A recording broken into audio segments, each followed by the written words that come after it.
નમસ્કાર, હું છું માર્ગી. આપની સાથે હેડલાઇન્સમાં જોઈએ કેટલાક મહત્વના સમાચાર. ઉત્તર પ્રદેશના પ્રયાગરાજમાં ચાલી રહેલા મહાકુંભમાં કરોડો ભક્તો પહોંચી રહ્યા છે. દરમિયાન કેટલાક યુવાનોએ સ્ટોલ લગાવ્યા અને મહાકુંભને અંધશ્રદ્ધા કહેવા લાગ્યા. તેઓ બેનર્સ અને પોસ્ટર્સ લગાવી આ અંધશ્રદ્ધાનો વિરોધ કરી રહ્યા હતા. આ સમયે ઘણા નાગા સાધુઓ અને ભક્તો ઘટના સ્થળે પહોંચ્યા અને યુવાનોના સ્ટોલ પર તોડફોડ કરી હતી. આ સાથે બેનર્સ અને પોસ્ટર્સને પણ આગ લગાવી દીધી હતી. આ સમયગાળા દરમિયાન બબાલની સ્થિતિ જોવા મળી હતી. પીએમ મોદીએ દિલ્હીમાં સિંગાપોરના રાષ્ટ્રપતિ થર્મન શનમુગરત્નમ સાથે મુલાકાત કરી હતી. આ દરમિયાન ભારત સિંગાપોર વ્યાપક વ્યૂહાત્મક ભાગીદારીના તમામ પાસાઓ પર ચર્ચા કરવામાં આવી હતી. આ ઉપરાંત સેમિકન્ડક્ટર, ડિજિટલાઇઝેશન, કૌશલ્ય વિકાસ, કનેક્ટિવિટી અને ભવિષ્યના ક્ષેત્રોની ચર્ચા કરાઈ હતી. ઉદ્યોગ, માળખાગત સુવિધાઓ અને સંસ્કૃતિમાં સહયોગ વધારવાના માર્ગો ઉપર પણ ચર્ચા થઈ હતી. ચીનના હેકર્સે અમેરિકાના નાણામંત્રી જેનેટ યેલેનના કોમ્પ્યુટર હેક કરી ડેટા ચોરી કરી ખળભળાટ મચાવી દીધો છે. એક રિપોર્ટ અનુસાર ચીની હેકર્સે અમેરિકન સેનેટ સભ્ય અને ટ્રેઝરી સેક્રેટરી જેનેટ યેલેનના કોમ્પ્યુટરમાંથી 50થી વધુ ફાઇલ્સ ચોરી લીધી છે. આ ઉપરાંત ટ્રેઝરી વિભાગના કામ, ગુપ્ત અને આંતરરાષ્ટ્રીય બાબતો સંબંધિત માહિતી પણ ચોરી કરી છે. હેકર્સે અમેરિકામાં વિદેશ રોકાણ સમિતિ સંબંધિત માહિતી પણ મેળવી છે. સ્પેન પહોંચવાનો પ્રયાસ કરી રહેલી 80 પ્રવાસીઓને લઈ જતી એક બોટ મોરોક્કો નજીક પલટી ગઈ હતી, જેમાં 40થી વધુ પાકિસ્તાની નાગરિકોના મોત થયા હતા. પ્રવાસી અધિકાર જૂથ વોકિંગ બોર્ડર્સે જણાવ્યું કે બોટ પલટી જતા 50થી વધુ લોકો ડૂબી ગયા હતા. વોકિંગ બોર્ડર્સના સીઈઓ હેલેના માલોનીએ એક્સ પર જણાવ્યું હતું કે ડૂબી ગયેલા 44 લોકો પાકિસ્તાનના હોવાનું માનવામાં આવે છે. ગંગામાં ફ્લોટિંગ ક્રૂઝ ગુજરાતીઓ માટે આકર્ષણનું કેન્દ્ર બની રહ્યું છે. આ ક્રૂઝની વિશેષતા એ છે કે ક્રૂઝમાં કુંડની પણ વ્યવસ્થા કરવામાં આવી છે, જેમાં ક્રૂઝમાંથી જ ભક્તો ગંગા સ્નાનનો લાભ મેળવી શકે છે. આ ક્રૂઝમાં 5 રૂમ છે અને એક રાત રહેવાનો ભાવ 7 લાખ રૂપિયાથી વધુ બોલાઈ રહ્યો છે. અત્યારે ગુજરાતીઓ આ ક્રૂઝ વિશે માહિતી મેળવી રહ્યા છે. અત્યારે મહાકુંભના ટૂર પેકેજની ભારે ડિમાન્ડ બોલાઈ રહી છે.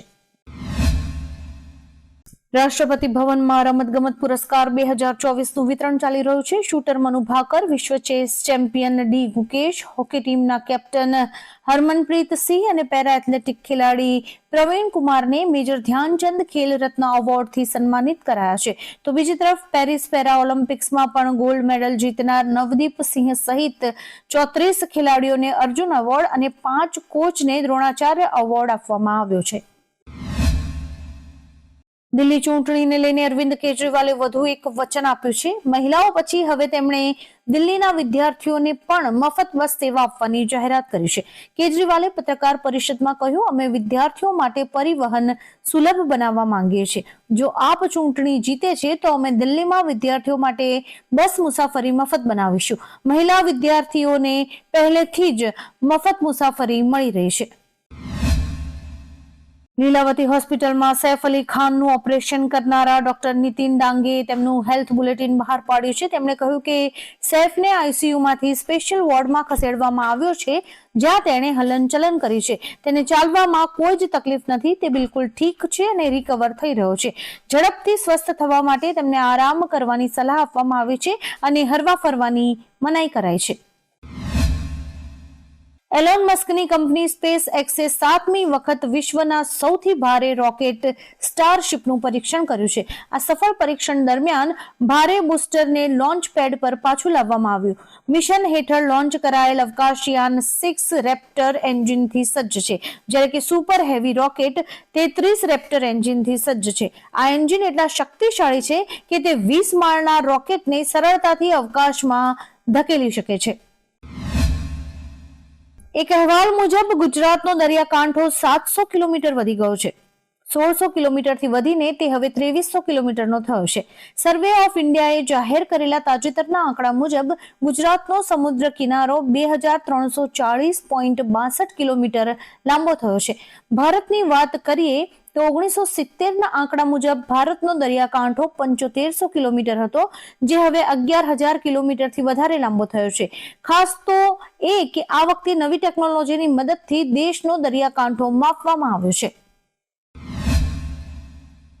ગ્યાસપુર સ્થિત સુએઝ ફાર્મમાં 40 ખેડૂતોની 120 કરોડની જમીન ભાડાપટ્ટે ભાજપના પૂર્વ નેતા પ્રહલાદ પટેલના પુત્ર વિવેક પટેલને આપી દેવાની વાત સામે આવી છે.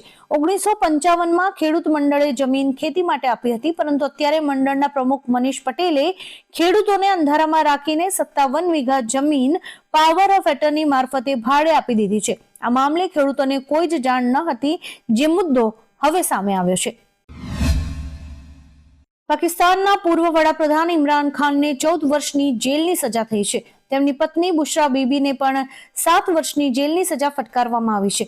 19 કરોડ પાઉન્ડના અલ કાદિર ટ્રસ્ટ ભ્રષ્ટાચાર કેસમાં રાવળપિંડીની અદિયાલા જેલ કોર્ટે આ ચુકાદો આપ્યો છે. આ ઉપરાંત તેમના ઉપર પણ ભારે દંડ ફટકારવામાં આવ્યો છે. અગાઉ કોર્ટે સજા પરનો નિર્ણય 3 વખત મુલતવી રાખ્યો હતો. ઉલ્લેખનીય છે કે ઇમરાન ખાન ઓગસ્ટ 2023 થી રાવલપિંડીની જેલમાં બંધ છે. ગુજરાતમાં ફરી એકવાર ઠંડીનો ચમકારો વધ્યો છે. દરમિયાન ડીસામાં ઠંડીએ છેલ્લા 3 વર્ષનો રેકોર્ડ તોડી નાખ્યો છે. ચાલુ સિઝનમાં ઠંડીનો પારો 9.1 ડિગ્રી સુધી પહોંચ્યો હતો, તેથી ડીસાના લોકો ઠૂંઠવાયા છે. ગ્રામ્ય વિસ્તારમાં ઠંડી વધુ લાગી રહી છે. બીજી તરફ અમદાવાદમાં પણ વહેલી સવારથી જ ઠંડો પવન ફૂંકાઈ રહ્યો છે. 12 થી 16 કિલોમીટર પ્રતિ કલાકની ઝડપે પવન ફૂંકાતો હતો. ઠંડા પવનોની વચ્ચે લોકોને વધુ ઠંડીનો અનુભવ થઈ રહ્યો છે. કેનેડામાં ભારતના વિદ્યાર્થીઓને લઈને ખરાબ સમાચાર સામે આવ્યા છે. કેનેડાના ઇમિગ્રેશન વિભાગે માર્ચ અને એપ્રિલ 2024ના જારી કરેલા રિપોર્ટમાં લગભગ 50,000 આંતરરાષ્ટ્રીય વિદ્યાર્થીઓને નો શો જાહેર કરાયો છે, જેમાંથી 20,000 ભારતીય હતા. કેનેડામાં અભ્યાસ માટે ગયેલા કુલ ભારતીય વિદ્યાર્થીઓના 5% વિદ્યાર્થીઓ છે. કેનેડામાં ગત વર્ષે ભણવા ગયેલા 20,000 ભારતીય વિદ્યાર્થીઓ યુનિવર્સિટી કોલેજીસમાં ગયા જ નથી, તેથી કેનેડા હવે તેની તપાસમાં લાગ્યું છે. શાહિદ કપૂરની ફિલ્મ દેવાનું ટ્રેલર રિલીઝ થઈ ગયું છે. ટ્રેલરમાં શાહિદ વિસ્ફોટક એક્શન કરતો જોવા મળે છે. આ ફિલ્મમાં અભિનેતાએ પોલીસમેનની ભૂમિકા ભજવી છે. આ ફિલ્મમાં શાહિદ સાથે પૂજા હેગડે જોવા મળશે. પ્રખ્યાત મલયાલમ દિગ્દર્શક રોશન એન્ડ્રુઝ દ્વારા દિગ્દર્શિત આ ફિલ્મ 31 જાન્યુઆરી 2025ના રોજ સિનેમાઘરોમાં રિલીઝ થશે. દિલ્હી વિધાનસભા ચૂંટણી માટે ભાજપે પોતાનો મેનિફેસ્ટો એક જાહેર કર્યો છે. ભાજપના રાષ્ટ્રીય અધ્યક્ષ જેપી નડ્ડાએ એક સંકલ્પ પત્ર બહાર પાડ્યો છે. ભાજપનો આ ઢંઢેરો 1 લાખથી વધુ લોકોના સૂચનોને આધારે તૈયાર કરાયો છે. નડ્ડાએ કહ્યું કે આ વિકસિત દિલ્હીના પાયા માટેનો સંકલ્પ પત્ર છે. ભાજપ જે કહે છે તે કરે છે. આપણે નિશ્ચયથી સિદ્ધિ તરફ આગળ વધવું પડશે. બનાસકાંઠામાં 2 યુવકોને માર્યો હોવાનું સામે આવ્યું છે, જેનો વિડીયો અત્યારે વાયરલ થઈ રહ્યો છે. એક જ અઠવાડિયામાં તાલિબાની સજાની આ બીજી ઘટના સામે આવી છે. 2 યુવકોને ઝાડ સાથે દોરડા વડે બાંધીને કેટલાક લોકોએ સજા આપી માર્યો હતો.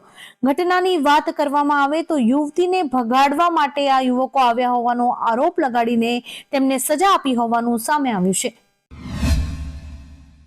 દેશના સતત પેપર લીકના કેસ પર ભારતના મુખ્ય ન્યાયાધીશ સંજીવ ખન્નાએ કહ્યું કે આવા કૃત્યો અસંખ્ય વિદ્યાર્થીઓના સપના અને આકાંક્ષાઓને ચકનાચૂર કરે છે.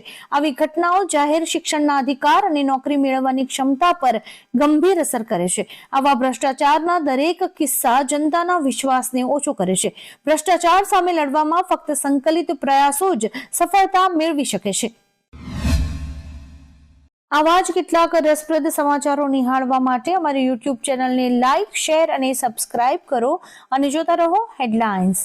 આ ઉપરાંત આપ અમને અમારા Instagram હેન્ડલ અને Facebook પેજ ઉપર પણ ફોલો કરી શકો છો.